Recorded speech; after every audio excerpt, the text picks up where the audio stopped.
astrolusofonia. É verdade, é um passinho da 50ª. 50ª!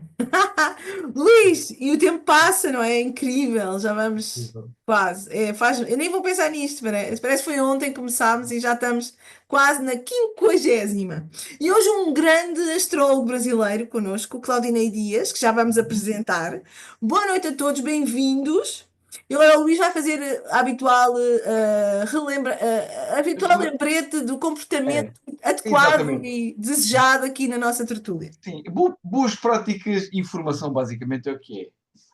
Mas pronto, é sempre as mesmas, mas é preciso lembrar que às vezes temos assim pessoas aqui que vêm pela primeira vez e assim relembramos. Portanto, é manter os microfones desligados para não haver interrupções sonoras, obviamente.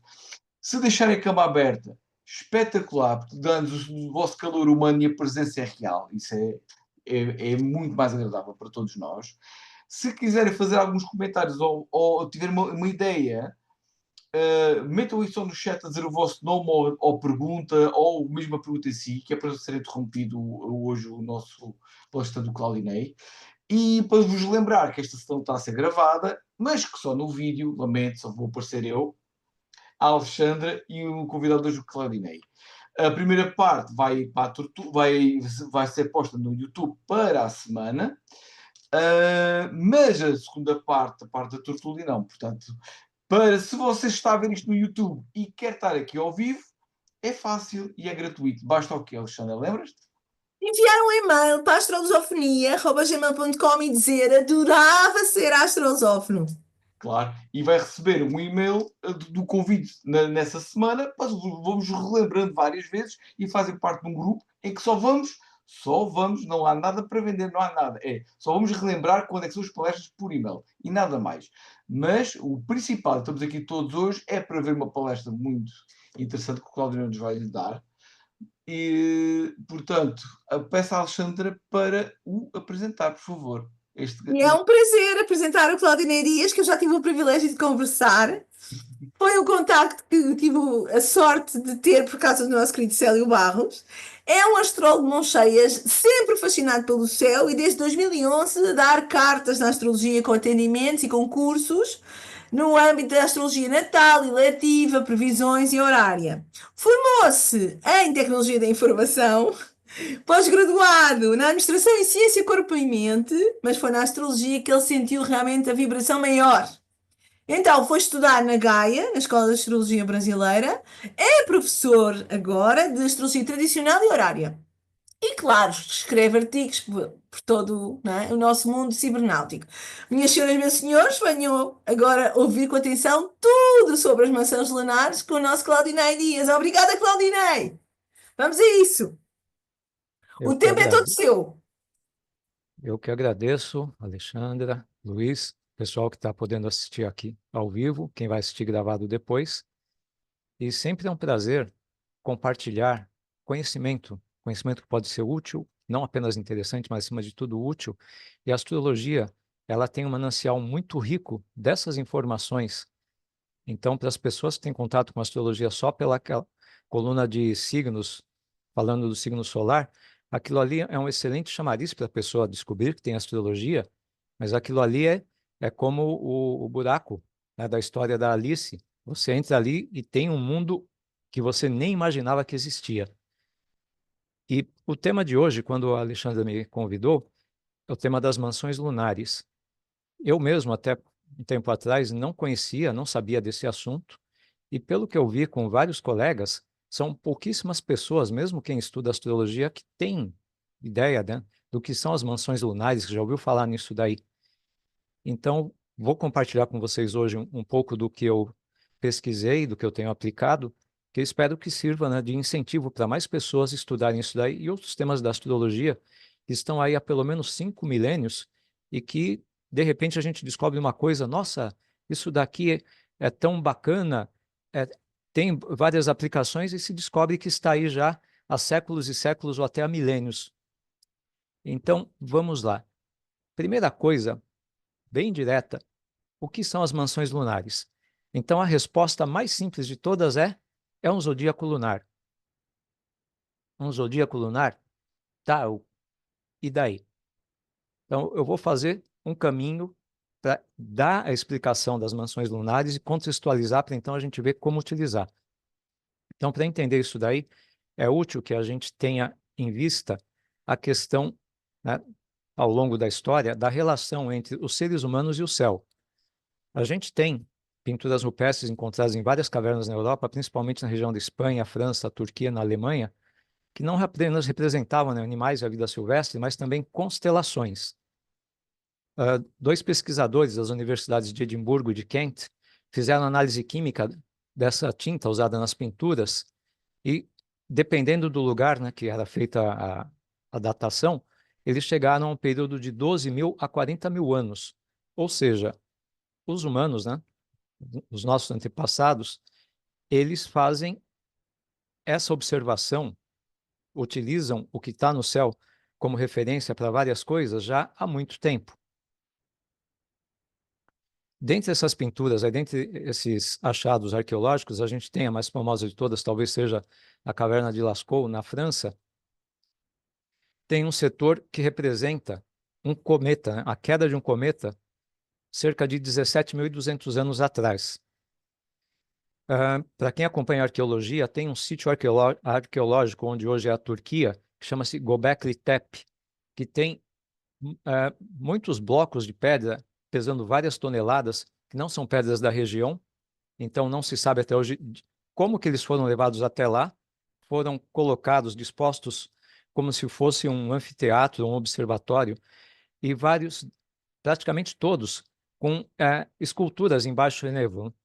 Então, representando animais, representando uma série de coisas, e um desses blocos, um desses pilares de pedra, ele mostra a queda, né, catastrófica de um cometa também cerca de 13.000 anos atrás. Então, são muitas coisas interessantes. Primeiro, de termos indícios, né, datados em vários lugares de diversas maneiras, de uma atuação humana que, a princípio, seria até incompatível com o que a gente aprende, né, na arqueologia ortodoxa sobre como seria o nível intelectual de realização dos seres humanos naquela época. Mais interessante ainda é ter esses registros se referindo a coisas do céu. Tem uma outra escultura da caverna, aqui na Alemanha, Rosensleinstadel. Perdoem a minha pronúncia de alemão, que eu não sei nada, mas pelo menos é dessa maneira que é parecida. Ela é datada de 40.000 anos atrás. Representaria um homem-leão, que estaria associado, então, à constelação de Leão. Então, a gente tem essa relação, seres humanos e céu, a princípio, com as constelações, com as luzes fixas do céu, vindo já de longa data. E, através dos milênios, essa observação dos céus, ela foi sendo utilizada para várias coisas. As principais que a gente tem, né, são a passagem do tempo. Então, por exemplo, no Egito, já 2.000, mais 2.000, 3.000 e poucos anos atrás, eles tinham uma série de asterismos, ou seja, conjunto de estrelas, que eles usavam exatamente para isso, para marcar a hora. O último conjunto de asterismo, que era visível antes do Sol nascer, indicava para eles, então, qual era a época do ano, qual era a passagem do tempo aí. Inclusive, esses 36 conjuntos de 10 estrelas em cada um, quando os gregos tomaram contato com isso, eles chamaram de decan, por causa de 10, né, que tinham 10 estrelas em cada um desses conjuntos. E são esses conjuntos que deram origem, para quem conhece a astrologia antiga, a astrologia tradicional, esses conjuntos deram origem ao que nós passamos a conhecer como faces ou decanatos, né, que vem do decan, que vem de 10. Essas associações, então, de luzes no céu e marcação para passagem de tempo, para calendário, então, vem de longa data.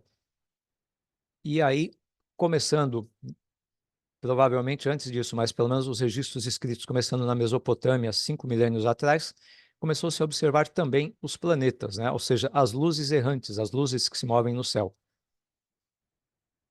Mas antes disso, a gente já tinha, então, o registro e a utilização das constelações, dos grupos de estrelas.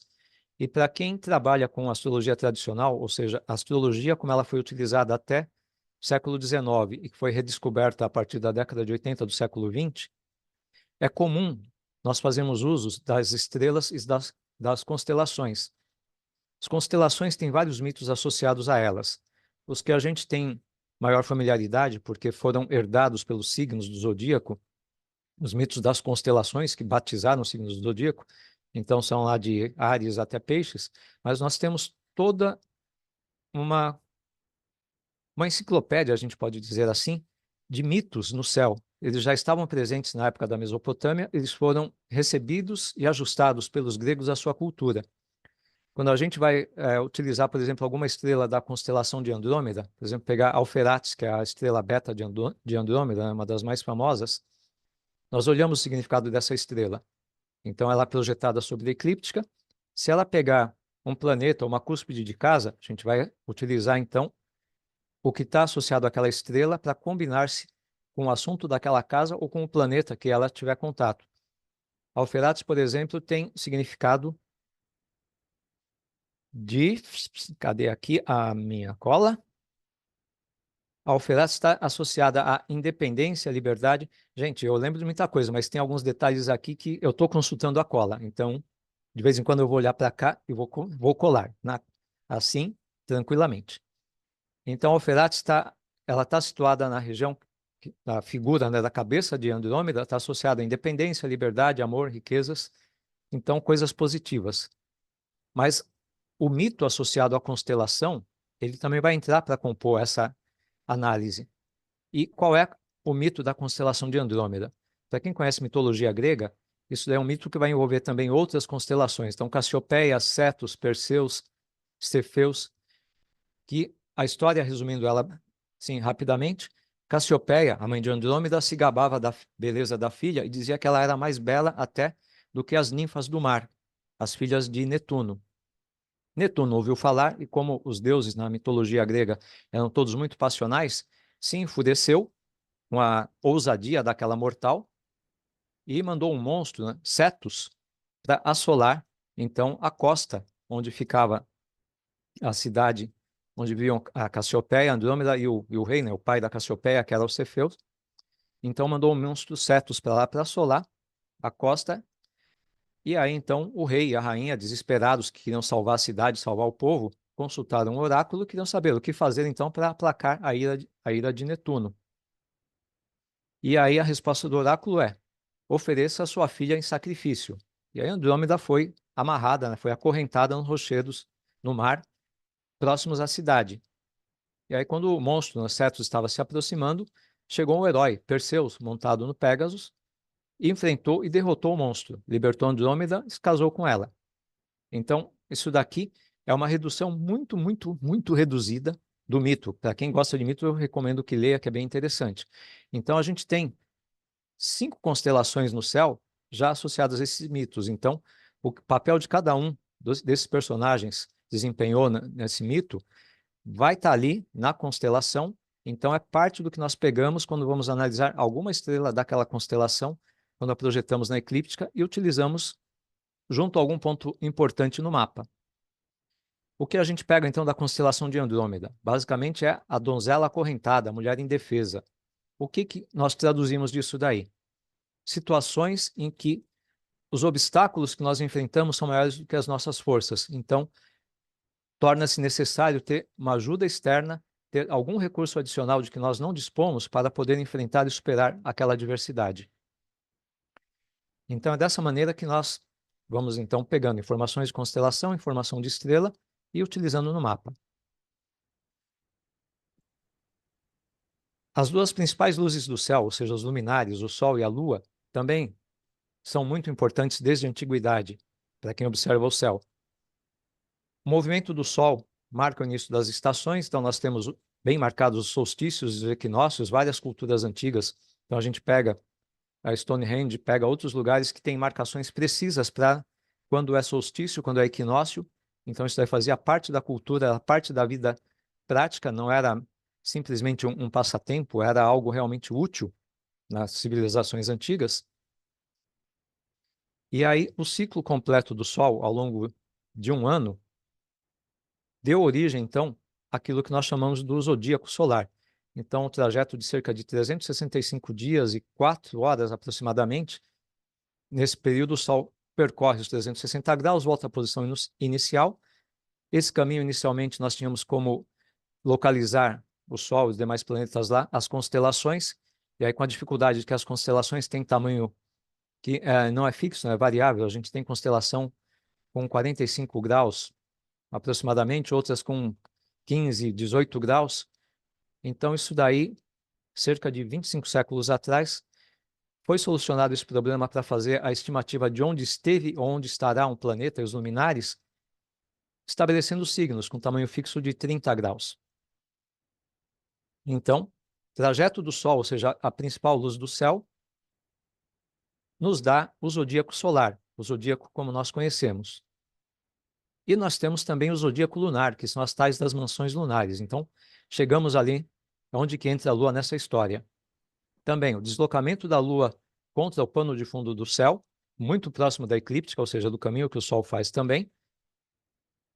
Esse caminho dá uma volta completa da Lua em cerca de 27 dias e um pouquinho.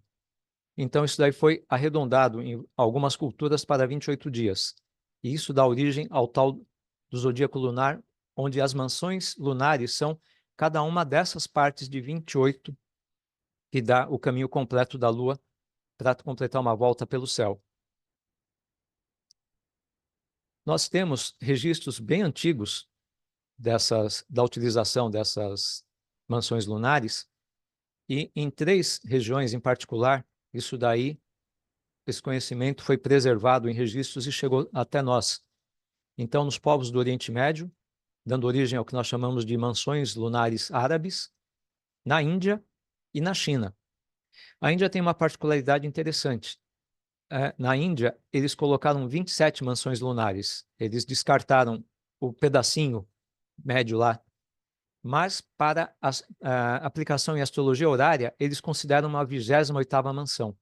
Então é muito curioso nós vermos em regiões distintas do mundo, e vindo desde a antiguidade, desde milênios atrás, um sistema muito parecido de divisão do céu conforme o trajeto diário médio da Lua.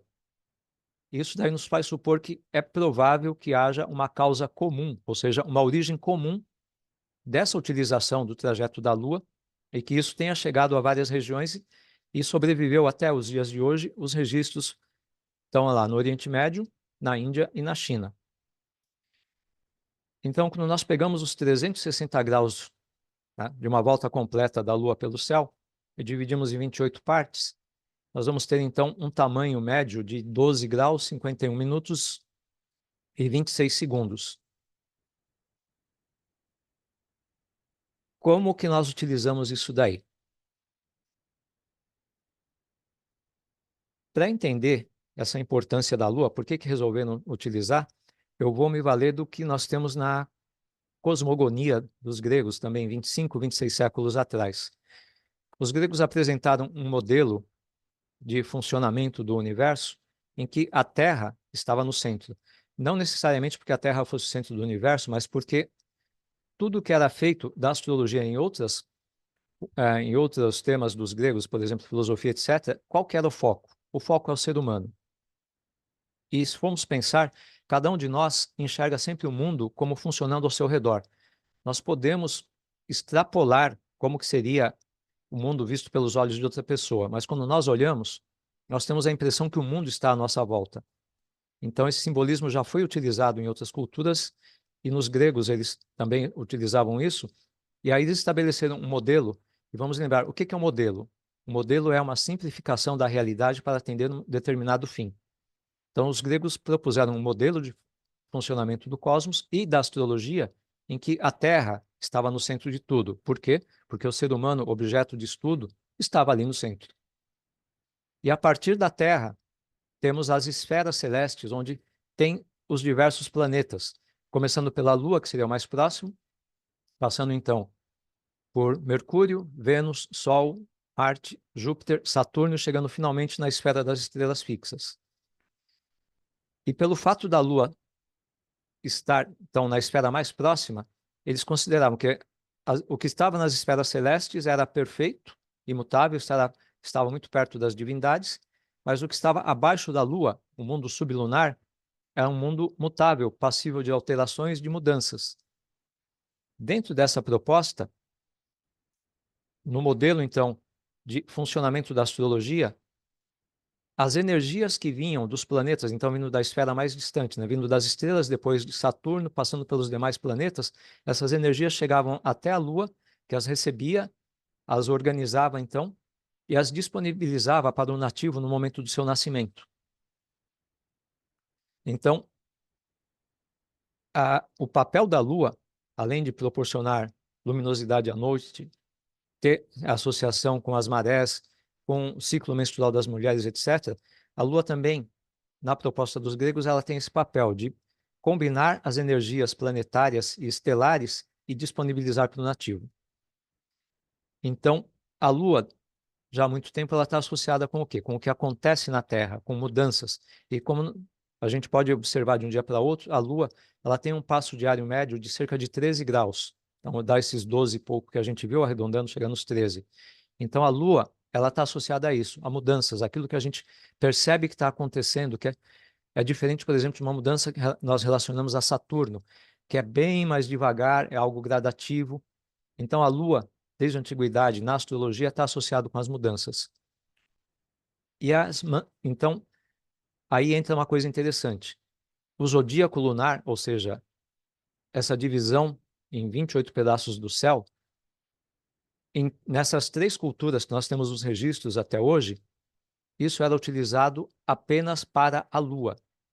Não importava ter o Sol ou qualquer outro planeta ali. O que importa é a Lua presente numa mansão lunar estará ativando os assuntos relacionados àquela mansão lunar.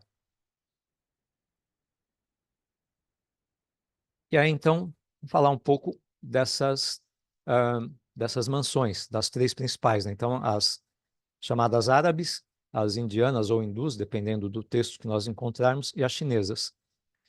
Em árabe, essas mansões são chamadas de manzil, que significaria casa, vindo da expressão manazil al-kamar. E, de novo, eu peço perdão pela minha pronúncia, porque eu não sei nada de árabe. Eu estou tentando reproduzir os sons da grafia, da transliteração, né, dos algarismos, dos símbolos árabes.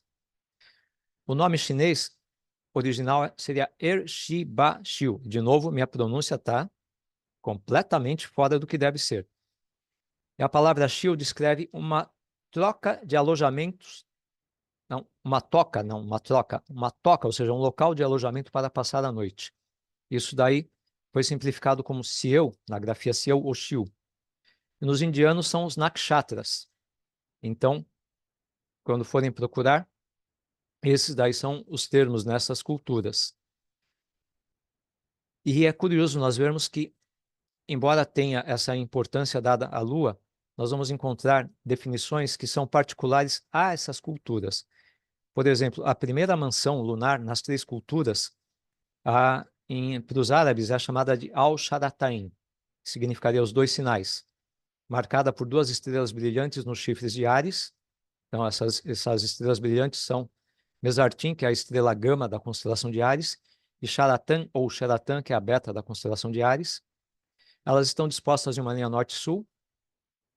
Essa mansão, quando aplicamos em astrologia eletiva, são indicadas para tomar remédios, principalmente laxantes, iniciar uma viagem, comprar gado, criar discórdia entre indivíduos, sejam eles amigos, parceiros comerciais ou um casal, e relacionados a encarceramento. É considerada uma mansão ruim para casamentos, parcerias, inícios de amizades significativas ou alianças. Ou seja, se a Lua está passando nesse setor do céu, para os árabes tinha essas aplicações. Favorável a esse tipo de coisa, desfavorável a aquele outro tipo de coisa. Na cultura indiana, a Nakshatra Asvini, que seria então essa primeira mansão, tem uma tradução aqui que seriam os cavaleiros, tem como símbolo uma cabeça de cavalo e diz que os seus regentes são os devas Asvini ou Ashvini. E aí vamos lembrar, na cultura indiana, os Ashvini são 2 deuses gêmeos associados a remédios, saúdes, ao amanhecer e às ciências, ou seja, conhecimento específico sobre um assunto. Esses deuses são descritos no Rig Veda como 2 jovens cavaleiros divinos, uma carruagem puxada por cavalos que nunca se cansam. representados como as deidades guardiãs que protegem e resgatam as pessoas e as ajudam em diversas situações. Então, isso daí de ter muitas divindades, cada uma associada a assuntos específicos, é típico da cultura indiana. Então, nós vemos isso na descrição aqui dessa mansão, né? Outra coisa interessante que ela fala aqui, essa nakshatra é regida pela cauda do dragão e é um asterismo, ou seja, um agrupamento de estrelas, um subconjunto de estrelas, que pertence à casta dos Vaishya. De novo, característica da cultura indiana, que tinha as castas dos sacerdotes, os guerreiros, os comerciantes e os demais. E os párias que não pertenciam a casta alguma. Então, a casta dos Vaishya é uma casta que está associada justamente a isso, ao comércio, à agricultura, atividades econômicas, ou seja, é a casta dos comerciantes. O significado atribuído pelos indianos a essa mansão, quando a lua está passando por lá. Favorável para vendas, arte, escultura, aprendizado, amor marital, o uso de ornamentos, remédios, compra de carruagens quando a lua estiver ali. Olha que interessante, está associado à casta dos comerciantes, então fala que é favorável a vendas. Tem como símbolo uma cabeça de cavalo. Os deuses que estão associados, que são ditos regentes dessa mansão, eles são cavaleiros que conduzem cavalos que nunca se cansam. E aqui está falando aqui que está favorável à questão de cavalos, que fala aqui. Tá, quem nasce nesse dia lunar vai ser médico, comandante militar ou negociante de cavalo. E também eles colocam isso, com a lua aqui, no momento do nascimento, o nativo será uma pessoa educada, apreciadora de ornamentos, formosa, popular e inteligente. Fala que rege as cidades, ou seja, as construções urbanas e a parte superior dos pés. E quando nós vamos para a definição da Xiu ou Xiu na astrologia chinesa, essa mansão recebe o nome de Leu ou Lou, é chamada de a cauda, ou seja, a parte final e mais comprida de uma roupagem. Para os chineses, as estrelas que representam essa mansão, que estão dentro dessa mansão, né, e são as suas indicadoras, são Xeratan, que é a beta de Áries, a alfa de Áries também, que é Ramal, e a gama de Áries, que é Mesartim. Olha que interessante. Duas estrelas que são citadas nas mansões árabes estão presentes aqui nas três que são citadas na mansão chinesa. Aquelas coincidências que nos dão o que pensar. E aqui características, né, da abordagem chinesa. Eles falam que tem um presságio associado a essa mansão. Presságio é um presságio de boa sorte, é um presságio afortunado. É regida por Vênus, de novo coisa da cultura chinesa. Tem um animal associado a essa mansão, é o cão.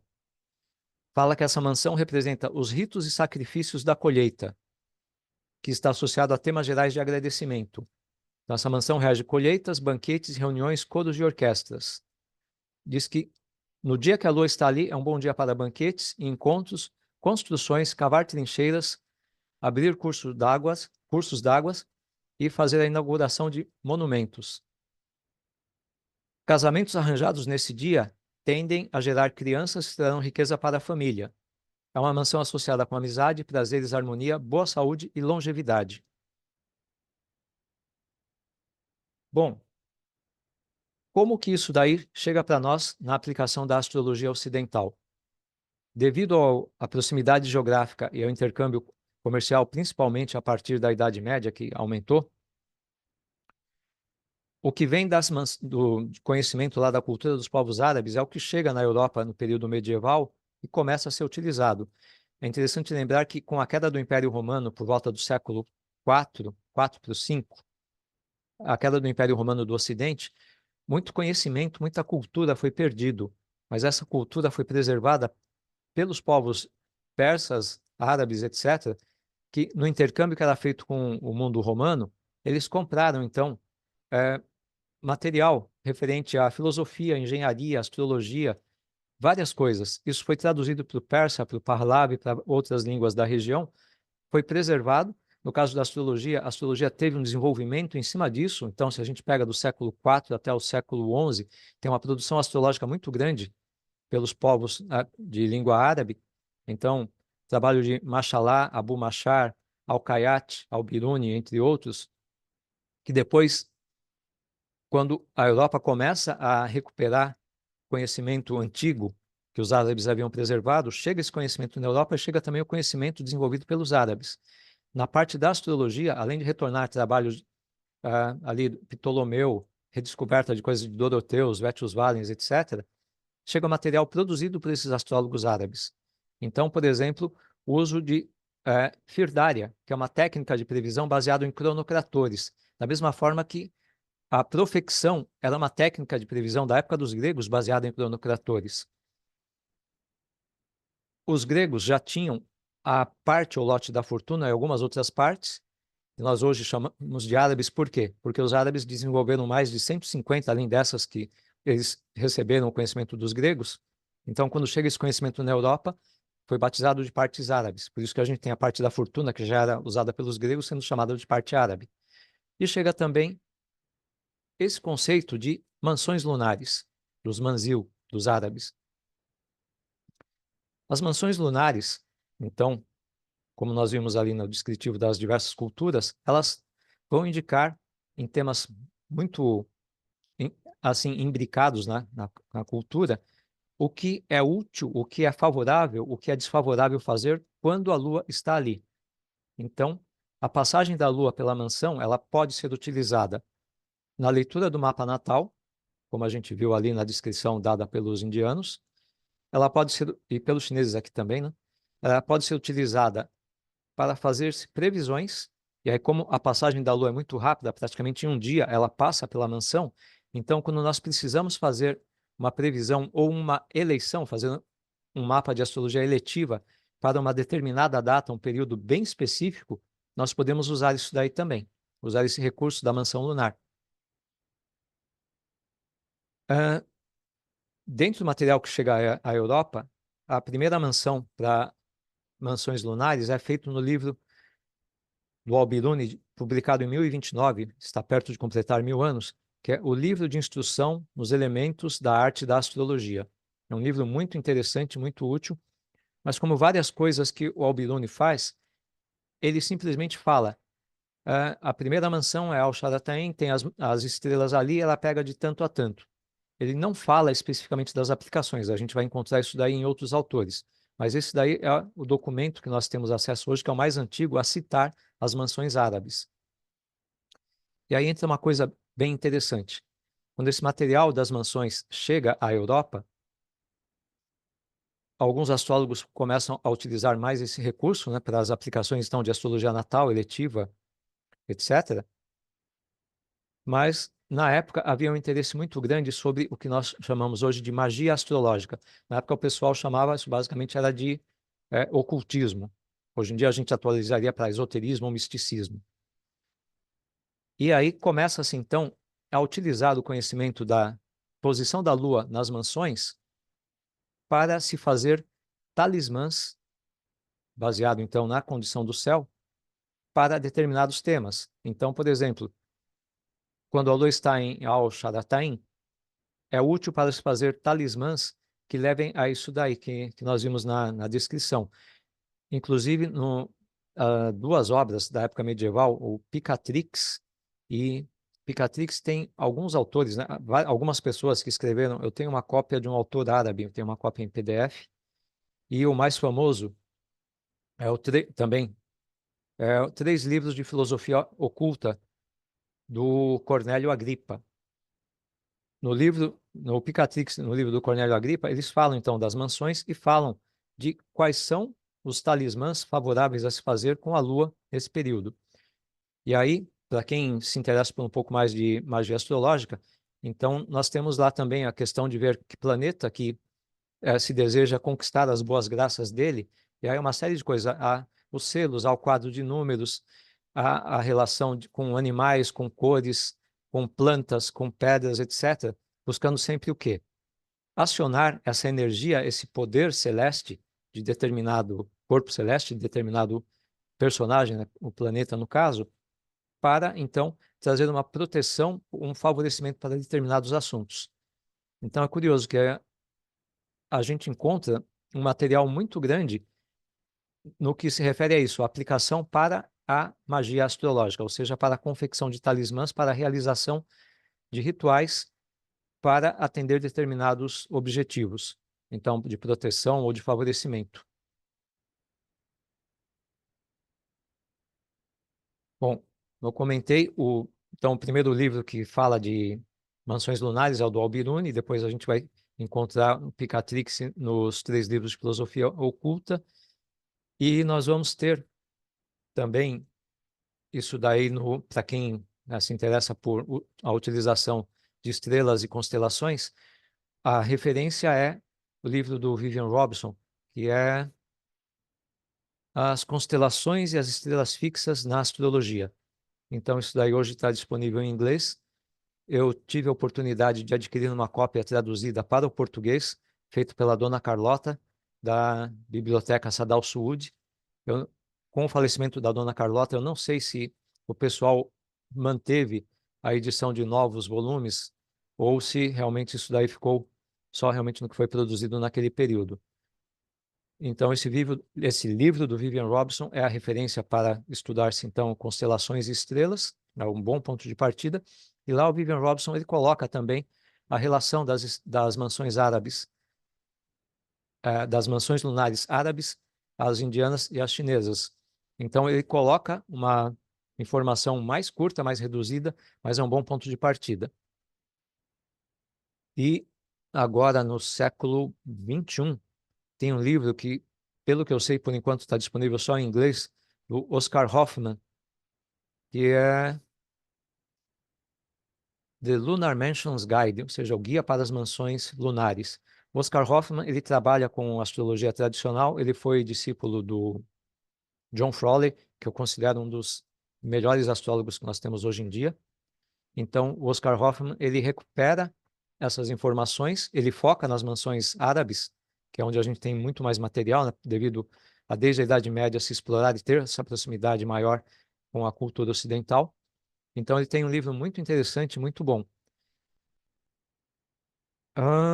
Que mais temos para passar disso daí? As mansões. Onde começa a primeira mansão, seja em qualquer um dos 3 sistemas? No que eu pesquisei, eu encontrei 3 sistemas para se estabelecer, onde começa então essa divisão de 12 graus, 51 minutos, 26 segundos para cada uma delas. Nós temos alguns softwares de astrologia que dão isso daí.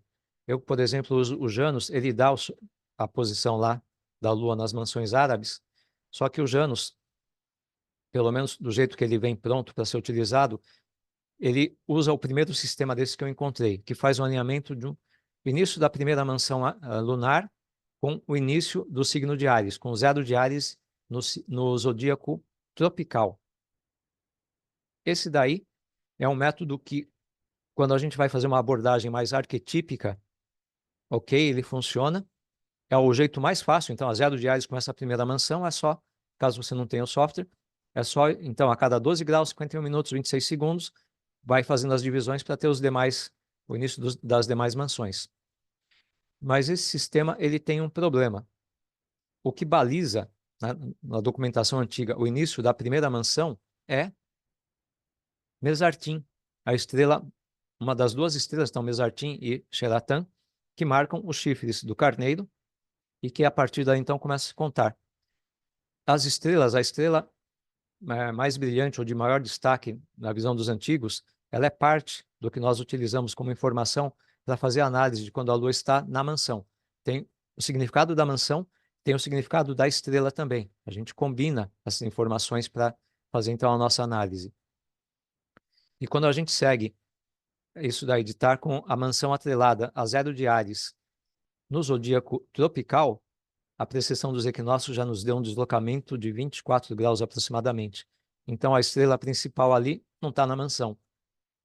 Então, tem esse porém. Um outro método preferido por vários autores dentro da linha da astrologia indiana ou védica, como alguns chamam, que faz o quê? Considera que o início do zodíaco é o grau oposto ao grau de Spica. Então, isso daí é um método de estabelecer o início do zodíaco sideral dentro da aplicação indiana, e também é usado como referência para estabelecer as casas, né, as mansões lunares. E a gente tem aí também o mesmo problema, com a precessão dos equinócios, onde foi Spica e, consequentemente, o seu oposto a 180 graus, saiu do espaço da constelação de Áries, aonde nós vamos ter ali a presença de quem? Mesartim. E o terceiro método, terceira opção, que é o que me parece que faz mais sentido, é usar, então, a primeira estrela da constelação de Áries, que é Mesartim, que hoje está a 3 graus e pouco de Touro, como o ponto de partida da primeira mansão lunar. E a partir daí fazer a divisão das demais dentro desse espaço de 12 graus e 51 minutos. Então, é essa a maneira, né, que eu considerei que é a mais útil. Para o pessoal que está assistindo, para quem não me conhece, eu estou, né, nas redes sociais como Claudinei Dias Astrólogo. No meu Instagram, durante muito tempo, eu publicava lá a previsão, né? Na verdade, é uma predição, porque eu não enxergo com antecedência, né? Eu falo com antecedência. Então, seria uma predição para um dia ou mais com base no movimento da Lua. E uma das coisas que durante bastante tempo eu utilizei foi combinar as informações, então, de onde que estava a Lua, sua fase, dignidades, debilidades, etc., e a mansão lunar em que ela estava. Então, eu fazia um combinado disso daí para passar aquela previsão para cada dia. E eu tive retorno de várias pessoas com, assim, com um bom funcionamento disso daí, dessa combinação. Em particular, me chamou a atenção, eu não achei ainda nos textos isso daí, mas na minha prática me chamou a atenção, que quando tem uma parte do corpo que é significada pela mansão, isso daí indicava, em vários casos que me foram retornados, que a pessoa teve algum problema ou teve algo que marcou aquela parte do corpo também. Então, está aí mais uma possibilidade de utilização das mansões lunares. Qual é a parte do corpo que está sendo significada? Ali está representada na mansão. Por exemplo, não pega nas mansões, mas eu falei, no caso, a Andrômeda, a estrela que nós temos uma grande utilização dela é o Feratis. Ela está onde está? Na cabeça da figura dentro da constelação de Andrômeda.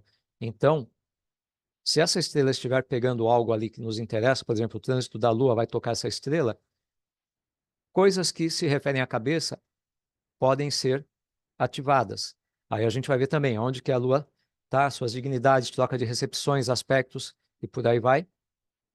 E aí, como é uma predição geral, então ela não é conforme um signo da pessoa, ela vale para todo mundo.